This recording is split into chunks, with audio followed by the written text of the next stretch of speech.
This is another drive-by from Don.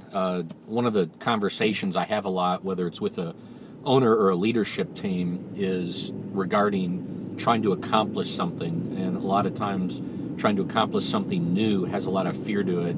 And the something new also has new skill sets, new processes, new ways of doing things. And so it's very uncomfortable, not just for who's responsible for it, but who's implementing it, and also for the people that have to live with whatever it is, whatever it's going to do, and how it's going to impact them. And in these discussions, many times I find there's a bit of an element of we want it to occur this way or that way, or it has to be perfect. And they don't necessarily use those words, but I sense a holding back, an unwillingness to commit, a not willing to pull the trigger.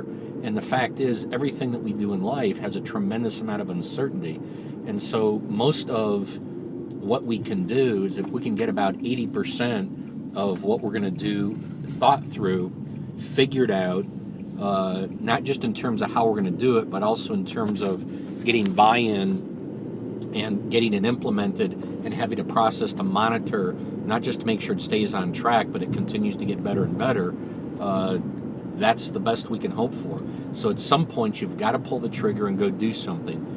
We find leaders, teams, organizations that do the best are teams that pull the trigger too early and then learn as they go. The ones that are trying to get it just right, quite frankly, don't do anywhere near as well. And many times they fail because by the time they get actually doing something, it's too late. So just keep that in mind. Perfection is not the objective, it's progress. And in the course of that, if you can get 60, 70, 80% of it thought through, figured out, pull the trigger and go do it. And you'll find yourself in a very, very elite group of leaders, teams, and organizations.